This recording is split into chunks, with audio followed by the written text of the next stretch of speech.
Daryl Carter pulled into the parking lot of Prestige Motors in sunny Scottsdale, Arizona, his modest SUV parked discreetly in an unmarked spot at the back of the lot. Dressed in a simple gray hoodie, slightly worn jeans, and sneakers, he deliberately chose a casual look to observe the dealership in its most genuine state. Unlike the polished image often associated with luxury car dealerships, Daryl wanted to experience the true colors of the showroom without the pretense of formal attire. The desert heat shimmered on the sleek, high-end vehicles parked out front, their glossy finishes reflecting the brilliance of the Arizona sun, while the dealership's facade exuded an air of sophistication that contrasted sharply with his own understated appearance. As he stepped out of his SUV, Daryl took a moment to survey the scene.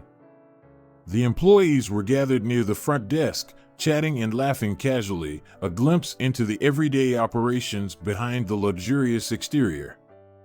He could almost feel the subtle shifts in energy as his presence disrupted the usual routine. His intention was not to cause a scene, but to silently gauge the dealership's culture. How did the staff interact with customers when they weren't under the impression that they were dealing with a high-status client? In his eyes, the true measure of service lay in the unguarded moments, the interactions that unfolded without the filter of formality or the expectation of luxury. Daryl walked slowly toward the entrance, each step measured as he blended into the background of the busy showroom. The interior was a stark contrast to the sweltering heat outside. The air conditioning provided a refreshing reprieve, and the faint scent of leather and fresh wax permeated the space. Rows of pristine cars gleamed under bright overhead lights, yet it was the human element he was most interested in observing. His casual attire, so different from the typical polished suits that frequented such spaces, drew a few curious glances from the employees. Some whispered among themselves while others simply shot him dismissive looks, revealing a silent but palpable bias that Daryl was determined to understand. He wasn't here to make assumptions, he was here to uncover the unvarnished truth. His eyes scanned the showroom with a keen interest, noting the subtleties in how employees treated each customer. He wanted to know if the service quality varied with appearance, if the luxury of the space was reserved only for those who conformed to an expected image. Daryl's observations were methodical and calm, an exercise in understanding the real culture of Prestige Motors without any external influence. His quiet presence was a deliberate experiment, a way to see if the dealership's reputation for excellence extended beyond its flashy exteriors to the core values of fairness and respect. For Daryl, this was more than just an observational visit. It was a moment to capture the essence of a business environment from an unfiltered perspective. And as he continued his silent survey of the bustling showroom, he knew that his findings that day might reveal more about the true nature of the dealership than any formal inspection ever could. Daryl Carter pulled into the sleek, modern showroom of Prestige Motors in Scottsdale, Arizona, deliberately dressed in a simple gray hoodie, worn jeans, and sneakers. His modest SUV was parked in a discreet, unmarked spot at the back of the lot, a stark contrast to the polished luxury vehicles displayed out front. Daryl's intention was clear. He wanted to observe the dealership's true operations without the influence of formal attire and high-status expectations. As he stepped through the glass doors, the cool blast of air conditioning mingled with the faint aroma of leather and fresh wax, creating an ambience that was as inviting as it was immaculate. Almost immediately, Daryl's casual appearance caught the attention of the staff. In a room where most customers arrived in tailored suits and designer accessories, his unpretentious look stood out like a pebble in a pile of diamonds. Susan, a middle-aged sales representative known for her impeccable style and commanding presence, was one of the first to notice him. With a practiced smile that quickly faded into skepticism, she approached him. "Are you shopping for a car?" she asked, her tone carrying a hint of condescension that suggested she doubted his financial capacity based solely on his attire. Darrell, maintaining a calm and courteous demeanor, simply replied, "Just here to look around," offering no further explanation. The subtle yet unmistakable bias in Susan's tone wasn't lost on Darrell. He could sense the unspoken judgment in her eyes, a judgment that equated expensive, well-tailored clothing with financial reliability and a refined taste for luxury vehicles. As he continued to wander through the showroom, he noticed employees exchanging brief, sideways glances and hushed whispers. The atmosphere, which initially had been filled with the quiet hum of polished efficiency, now seemed to pulse with an undercurrent of exclusion. It was as if Darrell's presence was challenging a long-held assumption about who belonged in such an upscale environment. Despite the dismissive attitudes directed toward him, Darrell remained composed. His measured responses and steady gaze spoke volumes. He wasn't here to cause trouble, but merely to observe the genuine culture of Prestige Motors. His very presence was a silent challenge to the superficial criteria upon which many judgments were made. If a man dressed so casually could be a discerning customer, then the focus should shift from appearance to substance, on the quality of service and the integrity of the dealership. Susan's bias, however, continued to surface. Later in the day, as Darrell lingered near a row of gleaming luxury cars, Susan's initial polite inquiry gave way to more pointed remarks. "We cater to a very specific clientele here," she remarked, implying that his casual look was out of place among the high-end offerings. Her words, delivered with a veneer of professionalism, stung with the weight of prejudice. For Darrell, it was a clear demonstration of how deep-rooted biases could influence even the most routine interactions in a luxury setting. Every interaction that day served to reinforce Darrell's understanding of the pervasive nature of bias. He watched as other staff members continued with their tasks, their eyes occasionally flicking over to him with expressions that ranged from indifference to thinly veiled disdain. In the midst of these unspoken judgments, Darrell's calm and unyielding composure became his strongest statement. He chose not to confront the bias with anger, but to let his quiet dignity challenge the assumptions that were being made about him. His unpretentious approach, in a space where appearances were expected to reflect wealth and status, subtly questioned the very standards by which customers were judged. In that moment, Darrell demonstrated that true worth is measured not by outward appearances, but by character, knowledge, and the courage to challenge the status quo. His initial interaction at Prestige Motors not only exposed the hidden biases of the staff, but also set the stage for a deeper conversation about inclusivity and fairness. Through his calm demeanor, Darrell silently urged everyone present to look beyond the surface and evaluate each person based on their true potential rather than superficial markers of success.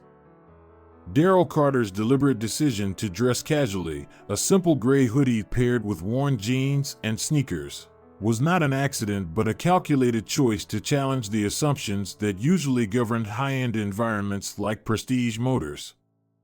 Arriving in his modest SUV in Scottsdale, Arizona, he parked discreetly at the back of the lot, determined to experience the dealership's true culture unfiltered by the formal trappings of luxury. His goal was to observe how the staff interacted with customers when no one knew he was the new owner, rather than the stereotypical high-status client they expected. As he walked into the showroom, the cool, conditioned air mingled with the subtle aroma of leather and fresh wax, creating an atmosphere that was both inviting and immaculate, yet his casual appearance immediately set him apart from the norm. Within moments, Darrell's understated look drew the attention of the employees. Among them was Susan, a middle-aged sales representative whose tailored blazer and polished heels signified the exclusive clientele the dealership catered to. When she saw Darrell, her practiced smile quickly faltered into a look of skepticism. "Are you shopping for a car?" she asked in a tone that hinted at doubt about his financial means, her words steeped in assumptions based solely on his attire. Rather than becoming defensive, Darrell simply replied, "I'm just here to look around," allowing his calm demeanor to subtly challenge the notion that appearance defined capability. As he wandered the showroom, Darrell observed how the other employees exchanged curious glances and whispered among themselves. Their eyes betrayed unspoken judgments, as if his casual dress was a marker of inferiority in a place where high-end fashion was the norm. While customers in expensive suits and designer accessories moved confidently among the luxury vehicles, Darrell's presence questioned the very basis of such superficial judgments. It became clear that the service quality at Prestige Motors was being influenced not by the customer's actual needs or interests, but by preconceived notions about who belonged in that environment. Throughout his visit, Darrell made a conscious effort to interact with the staff, his questions and comments measured and respectful. In doing so, he challenged the automatic assumptions that many of them had made about him. Every interaction was a quiet test. If a man dressed so simply could be an informed and discerning customer, then the criteria for receiving respectful service should shift from mere appearance to the substance of one's character and intent. His calm inquiries forced employees to confront their own biases and to question whether their initial judgments were fair or merely habitual. The true power of Darrell's approach lay not in any overt confrontation, but in the dignity with which he carried himself. His unpretentious manner highlighted the flaws in the stereotype that equates formal attire with competence or wealth. By simply being himself, he exposed the shallow underpinnings of an entire system that judged individuals on external markers rather than on their true merits. In that silent challenge, Darrell demonstrated that assumptions, no matter how deeply ingrained, can be dismantled when one refuses to conform to expectations and instead presents an authentic self. Darrell's experience at Prestige Motors served as a powerful reminder that true worth is defined not by the clothes one wears, but by one's knowledge, character, and the willingness to challenge the status quo. His calm, respectful demeanor became a catalyst for change, urging everyone around him to reconsider their preconceived notions. In doing so, he not only set the stage for his eventual reveal as the new owner, but also illuminated a broader message about fairness and inclusivity in business and society. Through his actions, Darrell challenged everyone present to look beyond appearances and to value people for who they truly are, a lesson that resonates deeply in today's world, where assumptions too often dictate treatment and opportunities. Darrell Carter's unassuming presence in the showroom had been a carefully orchestrated act, a silent experiment designed to reveal the true culture of Prestige Motors. Arriving in his modest SUV, dressed casually in a simple gray hoodie, worn jeans, and sneakers, he intentionally rejected the polished image that most high-end car buyers projected. His objective was clear: to experience the dealership in its raw form, without the usual trappings of status and pretense. As he strolled into the air-conditioned space, the familiar sense of leather and fresh wax mingled with the hum of quiet conversation. Yet his casual attire immediately set him apart from the crowd of impeccably dressed customers. Within minutes, his presence began to spark whispers and sideways glances among the staff. Susan, a middle-aged sales representative known for her crisp-tailored blazer and polished heels, was one of the first to take notice. Her initial greeting quickly transformed into a questioning, almost condescending inquiry. "Are you shopping for a car?" she asked, her tone laced with skepticism that betrayed her assumptions about his financial status based solely on his attire. Darrell's response was measured and polite. "I'm just here to look around," leaving no room for confrontation, yet silently challenging the notion that a person's worth or ability to buy luxury should be determined by how they dress. As Darrell continued his quiet survey of the showroom, he observed how employees exchanged dubious glances and murmured among themselves. Their eyes, filled with unspoken judgment, confirmed that his casual look was perceived as out of place in an environment where refined appearances were the norm. Meanwhile, Daryl's calm demeanor remained unshaken as he navigated the space with a quiet confidence that questioned the superficial criteria upon which many judgments were based. Every step he took was a subtle protest against the entrenched bias that equated expensive clothing with credibility and status. Then came the moment that would shatter all preconceived notions. After carefully observing the interactions around him, Daryl reached into his pocket and pulled out his phone. With deliberate calm, he made a call that would forever change the dynamic of the room. When he finished his conversation and slipped the phone back into his pocket, the atmosphere in the showroom shifted dramatically. The casual customer who had been quietly observed was revealed to be more than he appeared. He was, in fact, the new owner of Prestige Motors.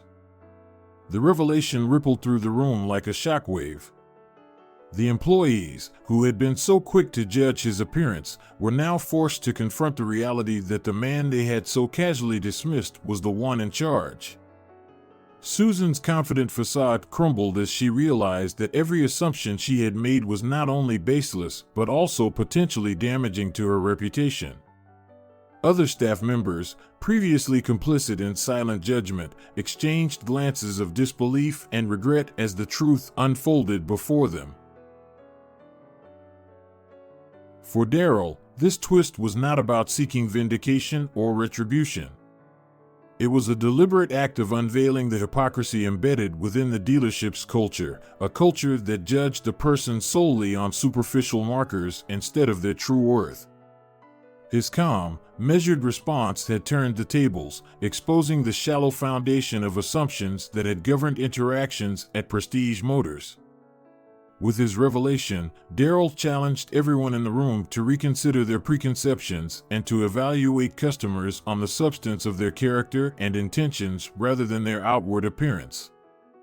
In that pivotal moment, the showroom transformed from a space defined by exclusivity and bias to one where the true values of fairness, respect, and authenticity could finally emerge.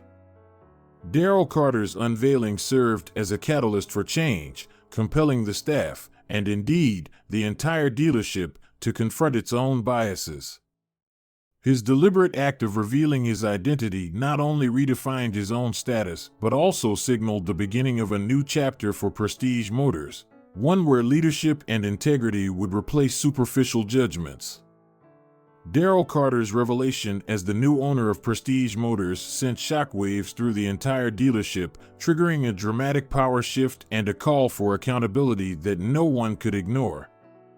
For years, the dealership had operated under assumptions and unspoken biases that dictated who belonged in the showroom and who did not. Employees like Susan had taken it upon themselves to judge customers by their appearance, dismissing those who didn't conform to the expected image of wealth and sophistication. However, when Daryl revealed his true identity with quiet confidence, everything changed. In an instant, the dynamics of the room were upended. The same staff members who had once looked down on him, assuming he was just another unremarkable customer, now faced the reality that the man they had so casually judged was the one holding the ultimate power. Susan's condescending demeanor gave way to stunned silence as Daryl's calm revelation forced her to confront the errors of her prejudicial assumptions. No longer could she hide behind her scripted greetings and dismissive remarks. The truth of Daryl's ownership shattered the facade of entitlement that had long governed the dealership's culture. This power shift was not merely symbolic. With his new role, Daryl made it clear that accountability would now be a cornerstone of Prestige Motors' operations. He summoned the staff to a meeting where he laid out his expectations for a culture of fairness and respect. He emphasized that every employee, regardless of their position, was accountable for their actions, and that superficial judgments based on appearance would no longer be tolerated. Daryl explained that the dealership's reputation was built not only on the quality of its vehicles, but also on the integrity and professionalism of its team. His words resonated deeply with many employees who had felt marginalized by the old system, and even those who had been complicit in the bias began to feel the weight of their actions. As the meeting progressed, Darrell outlined concrete steps to ensure that this new standard was maintained. He announced that the dealership would implement comprehensive training programs aimed at eliminating bias and fostering an inclusive environment where every customer was valued. He also introduced a system of regular audits and feedback, ensuring that any breach of conduct would be addressed promptly. The change was palpable. A sense of accountability began to replace the previously unchecked arrogance. Employees realized that their behavior would be scrutinized and that the legacy of prejudice was no longer acceptable under the new management. Furthermore, Darrell's decisive actions set a powerful example for how leadership should operate. He demonstrated that true power lies not in wielding authority to belittle others, but in using that power to create positive change and uphold dignity for every individual. The staff's initial shock gradually gave way to a reluctant acknowledgement that the old ways were over. Conversations in the showroom took on a different tone, as employees began discussing ways to improve customer service and embrace a more respectful attitude towards all visitors. Ultimately, the power shift at Prestige Motors was more than just a change in title, it was a fundamental transformation of the dealership's culture. Darrell Carter's revealed and subsequent actions underscored the vital importance of accountability, reminding everyone that leadership comes with the responsibility to challenge prejudice and ensure that fairness prevails. For those who witnessed the shift, it served as a lasting reminder that when authority is used wisely, it can pave the way for meaningful reform and create an environment where respect is not just expected but demanded. These stories remind us that true worth isn't measured by appearances, but by character and integrity. In our everyday lives, we often encounter situations where people are judged based on superficial qualities or stereotypes rather than their true potential. The experiences of individuals like Darrell Carter and Emma Reynolds illustrate how bias can lead to unfair treatment, whether in a luxury car dealership or a high-end boutique. Their journeys show that standing up for oneself, even in the face of discrimination, can challenge the status quo and prompt necessary change. When Darrell's unassuming demeanor was initially misinterpreted, it exposed the flaws in a system that values appearance over substance. Similarly, Emma's calm composure in the face of baseless accusations underscores that dignity and self-respect are essential, regardless of external judgments. For those who have seen much in life, these lessons resonate deeply. They remind us that while confronting prejudice might sometimes cost us, it ultimately paves the way for a fairer, more inclusive society. Integrity and the courage to challenge injustice are timeless values that not only uplift individuals but also set positive examples for others. Whether in our professional lives, communities, or personal relationships, embracing empathy, accountability, and fairness is key to building trust and respect. In essence, these narratives teach us to look beyond surface impressions, to value each person for their true qualities, and to continuously work towards a society where everyone is treated with dignity. By holding ourselves and others accountable for our actions and judgments, we contribute to a culture of genuine respect, one that can make our world a more equitable and compassionate place for all.